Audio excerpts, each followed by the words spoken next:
বিসমিল্লাহির রহমানির রহিম। আসসালামু আলাইকুম ওয়া রাহমাতুল্লাহ। মীর মুশাররফ হোসেন রচিত অমর কাহিনী বিষাদ সিন্ধু, যার প্রতি তরঙ্গে তরঙ্গে রয়েছে বিষাদের কল্লোল রিক্ত হাহাকার। কারবালার প্রান্তরে হোসেন রাদিয়াল্লাহু তাআলা আনহুর মর্মান্তিক করুণ পরিণতির পরও এ সিন্ধুর তরঙ্গ থেমে রইল না। মানুষের প্রতি মানুষের ভালোবাসা, ধর্মগুরুর প্রতি সীমাহীন ভক্তি শ্রদ্ধা জন্ম দিল আর এক তরঙ্গের। প্রিয় ভিউয়ার্স, কারবালার পর হোসেন রাদিয়াল্লাহু তাআলা আনহুর কর্তৃত্ব মস্তকের সম্মান রক্ষা এবং তার অন্ত্যেষ্টিক্রিয়া সম্পাদনের উদ্দেশ্যে আরেকটি পরিবারের করুণ পরিণতি আপনাদের সম্মুখে উপস্থাপন করছি। ভালো লাগলে সাবস্ক্রাইব ও শেয়ার করে পাশে থাকবেন। রে পথিক, রে পাষাণ্ড হৃদয় পথিক, কি লোভে এত ত্রস্ত দৌড়াইতেছ? কি আশায় খণ্ডিত শির বর্ষার অগ্রভাগে বিদ্ধ করিয়া লইয়া যাইতেছ? এ শিরে, হায়, এ খণ্ডিত শিরে তোমার প্রয়োজন কি? সীমার, এ শিরে তোমার আবশ্যক কি? হোসেন তোমার কি করিয়াছিল? তুমি তো আর জয়নবের রূপে মোহিত ছিলে না। জয়নব ইমাম হাসানের স্ত্রী। হোসেনের শির তোমার বর্ষাগ্রে কেন? তুমি বা সেই শির লইয়া ঊর্ধ্বশ্বাসে এত বেগে দৌড়াইতেছ কেন? যাইতেছ বা কোথায়?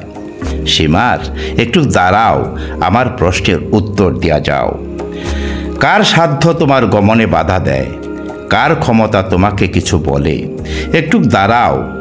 এ শিরে তোমার স্বার্থ কি? খণ্ডিত শিরে তোমার প্রয়োজন কি? অর্থ? হায় রে অর্থ, হায় রে পাতকী অর্থ, তুই জগতের সকল অনর্থের মূল। জীবের জীবন ধ্বংস, সম্পত্তি বিনাশ, পিতা পুত্রে শত্রুতা, স্বামী স্ত্রীতে মনোমালিন্য, ভ্রাতা ভগ্নীতে কলহ, রাজা প্রজায় বৈরীভাব, বন্ধু বান্ধবে বিচ্ছেদ, বিবাদ বিসংবাদ, বিরহ কলহ বিসর্জন বিনাশ, এ সকলই তোমারই জন্য। সকল অনর্থের মূল ও কারণই তুমি। তোমার কি মোহিনী শক্তি, কি মধুমাখা বিষ সংযুক্ত প্রেম! রাজা প্রজা ধনী নির্ধন, যুবক বৃদ্ধ সকলেই তোমার জন্য ব্যস্ত, মহাব্যস্ত, প্রাণ উষ্ঠাগত। তোমারই জন্য, কেবল তোমারই কারণে কতজনের তীর তরবারি, বন্দুক বর্ষা, গুলাগুলি অকাতরে বক্ষ পাতিয়া বুকে ধরিতেছে। তোমারই জন্য অগাধ জলে ডুবিতেছে, ঘোর অরণ্যে প্রবেশ করিতেছে, পর্বত শিখরে আরোহণ করিতেছে। রক্ত মাংসপেশি পরমাণু সংযোজিত শরীর তোমারই জন্য শূন্যে উড়িতেছে। কি কুহক, কি মায়া, কি মোহিনী শক্তি! তোমার কুহকে কে না পড়িয়াছে, কে না ধোঁকা খাহিয়াছে, কে না মজিয়াছে? তুমি দূর হও, তুমি দূর হও, কবির কল্পনার পথ হইতে একেবারে দূর হও, কবির চিন্তাধারা হইতে একেবারে সরিয়া যাও। তোমার নাম করিয়া কথা কহিতে অঙ্গ শিহরিয়া ওঠে। তোমারই জন্য প্রভু হোসেনের শির সীমারের হস্তে খণ্ডিত। রাক্ষসী, তোমারই জন্য খণ্ডিত শির বর্ষার অগ্রভাগে বিদ্ধ। সীমার অবিশ্রান্ত যাইতেছিল। দিনমণি মলিন মুখে অস্তাচল গমনে উদ্যোগী। সীমারের অন্তরে নানা ভাব, তন্মধ্যে অর্থচিন্তায় প্রবল। চির অভাবগুলি আশুমোচন করায় স্থির। একাই মারিয়াছি, একাই কাটিয়াছি, একাই যাইতেছি, একাই পাইব, আর ভাবনা কি? 1,00,000 টাকার অধিকারী আমি। চিন্তার কোনো কারণ নাই। নিশাও প্রায় সমাগত, যাই কোথা? বিশ্রাম না করিলেও আর বাঁচি না। নিকটস্থ পল্লীতে কোনো গৃহীর আবাসে যাইয়া নিশা যাপন করি। এ তো সকলেই মহারাজ এজিদ নামাদারের রাজ্যভুক্ত, অধীন ও অন্তর্গত। সৈনিক বেশ, হস্তে বর্ষা, বর্ষাগ্রে মনুষ্য শিরবিদ্ধ, ভয়ানক রুষের লক্ষণ। কে কি বলিবে? কার সাধ্য? কে কি করিবে? সীমার এক গৃহের আশ্রমে উপস্থিত হইয়া ওই স্থানে নেশা যাপন করিবেন জ্বালাইলেন। বর্ষাবিদ্ধ খণ্ডিত শির, অস্ত্রশস্ত্রে সুসজ্জিত, বুঝি রাজ সংক্রান্ত কেহ হইবে মনে করিয়া গৃহস্বামী আর কোনো কথা না বলিয়া সাদরে সীমারকে স্থান নির্দেশ করিয়া দিলেন। পথশ্রান্তির দূরীকরণের উপকরণ আদি এবং আহার সামগ্রী আনিয়া ভক্তি সহকারে আতিথ্য সেবা করিলেন। ক্ষণকাল বিশ্রামের পর অতি বিনয়ের সহিত বলিলেন, মহাশয়, যদি অনুমতি করেন তবে একটা কথা জিজ্ঞাসা করি। সীমার বলিল, কি কথা? কথা আর কিছুই নহে, আপনি কোথা হইতে আসিয়াছেন, আর এই বর্ষাবিদ্ধ শির কোন মহাপুরুষের? ইহার অনেক কথা, তবে তোমাকে অতি সংক্ষেপে বলিতেছি। মদিনার রাজা হোসেন, যাহার পিতা আলী, এবং মোহাম্মদের কন্যা ফাতেমা যাহার জননী, এ শির তাহারই। কারবালার প্রান্তরে মহারাজ এজিদের প্রেরিত সৈন্যের সহিত সমরে পরাস্ত হইয়া এই অবস্থা। দেহ হইতে মস্তক বিচ্ছিন্ন করিয়া মহারাজার নিকট লইয়া যাইতেছি। পুরস্কার পাইব, 1,00,000 টাকা পুরস্কার। তুমি পৌত্তলিক, তোমার গৃহে নানা দেবদেবীর প্রতিমূর্তি আছে দেখিয়া তোমার আতিথ্য গ্রহণ করিয়াছি। মুহাম্মদের শিষ্য হইলে কখনোই তোমার গৃহে আসিতাম না, তোমার আদর অভ্যর্থনাতেও ভুলিতাম না, তোমার আহারও গ্রহণ করিতাম না। হ্যাঁ, এতক্ষণে জানিলাম আপনি কে, আর আপনার অনুমানও মিথ্যা নহে।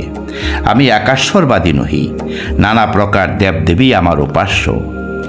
আপনি মহারাজ এজিদের প্রিয় সৈন্য, আমার অপরাধ নেবেন না, স্বচ্ছন্দে বিশ্রাম করুন। কিন্তু বর্ষাবিদ্ধ শির এ প্রকারে না রাখিয়া আমার নিকট দিলে ভালো হইত। আমি আজ রাতে আপন তত্ত্বাবধানে রাখিতাম, প্রাতে আপনি যথাইচ্ছা গমন করিতেন। কারণ যদি কোনো শত্রু আপনার অনুসরণ করিয়া থাকে, নিশ্চিত সময়ে কৌশলে কি বল প্রয়োগে এই মহামূল্য শির আপনার নিকট হইতে কারিয়া লয়। নিদ্রায় অচেতন হইলে আপনার অজ্ঞাতে এই মহামূল্য শির, আপাতত যাহার মূল্য 1,00,000 টাকা, যদি কেহ লইয়া যায় তবে মহাদুঃখের কারণ হইবে। আমাকে দিন, আমি সাবধানে রাখিব, আপনি প্রত্যুষে লইবেন। আমার তত্ত্বাবধানে রাখিলে আপনি নিশ্চিন্তভাবে নিদ্রাসুখ অনুভব করিতে পারিবেন। সীমারের কর্ণে কথাগুলি বড়ই মিষ্টবোধ হইল, আর দ্বিরুক্তি না করিয়া প্রস্তাব শ্রবণ মাত্রই সম্মত হইল। গৃহস্বামী হোসেনের মস্তক সসম্মানে বহু সমাদরে গৃহমধ্যে রাখিয়া দিল। প্রথশ্রান্তি হেতু সীমারের কেবল শয়ন বিলম্ব, যেমনি শয়ন তেমনি অচেতন। গৃহস্বামী বাস্তবিক হজরত মুহাম্মদ সাল্লাল্লাহু আলাইহি সাল্লামের শিষ্য ছিলেন না। নানা প্রকার দেবদেবীর আরাধনাই তাহার ধর্ম। উপযুক্ত 3 পুত্র, 1 স্ত্রী, নাম আজর। সীমারের নিদ্রার ভাব জানিয়া আজর স্ত্রী পুত্র সহ হুসেনের মস্তক ঘিরিয়া বসিলেন এবং আদ্যপন্ত সমুদয় ঘটনা বলিলেন। যে ঘটনায় পশুপক্ষীর চোখের জল ঝরিতেছে, প্রকৃতির অন্তর ফাটিয়া যাইতেছে, সেই দেহ বিচ্ছিন্ন হুসেনের মস্তক দেখিয়া কাহার হৃদয়ে না আঘাত লাগে? দেবদেবীর উপাসকই হন, ইসলামের বিদ্বেষী হন, এ নিদারুণ দুঃখের কথা শুনিলে কে না ব্যথিত হয়? পিতা পুত্র সকলে একত্র হইয়া হুসেনের শোকে কাঁদিতে লাগিলেন।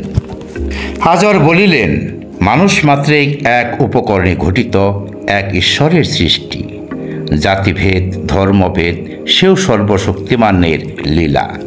ইহাতে পরস্পরের হিংসা, বিদ্বেষ, ঘৃণা কেবল মূঢ়তার লক্ষণ। ইমাম হুসেন, ইমাম হাসান এদের প্রতি এজিদ যেরূপ আচরণ করিয়াছে, তাহা মনে করিলে হৃদয় মাত্রেরই তন্ত্রী ছিঁড়িয়া যায়। সে দুঃখের কথায় কোন চক্ষু জলে পরিপূর্ণ না হয়। মানুষের প্রতি এরূপ গুরুতর অত্যাচার হোক আর নাই হোক, জাতীয় জীবন বলিয়াও কি প্রাণে আঘাত লাগে না? সাধু পরম ধার্মিক ঈশ্বর ভক্ত মহাপুরুষ মুহাম্মদ সাল্লাল্লাহু আলাইহি সাল্লামের হৃদয়ের অংশ ইহাদের এই দশা। হায় হায়, সামান্য পশু মরিলেও কত মানুষ কাঁদিয়া গড়াগড়ি যায়, বেদনায় অস্থির হয়, আর মানুষের জন্য মানুষ কাঁদিবে না? ধর্মের বিভেদ বলিয়া মানুষের বিয়োগে মানুষের মনে বেদনা উপস্থিত হইবে না, যন্ত্রণা অনুভব করিবে না? যে ধর্মেরই হোক না কেন, পবিত্রতা রক্ষা করিতে, তৎকার্যে যোগ দিতে কে নিবারণ করিবে?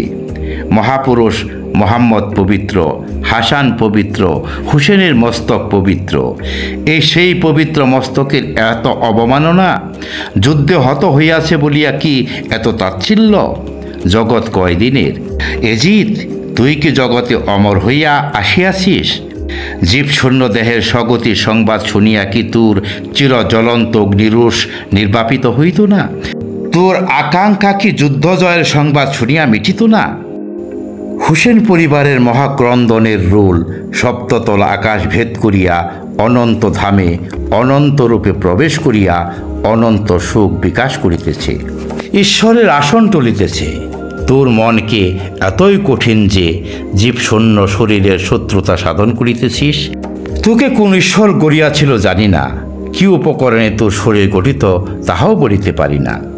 তুই সামান্য লোভের বশবর্তী হইয়া একই কাণ্ড করিলি।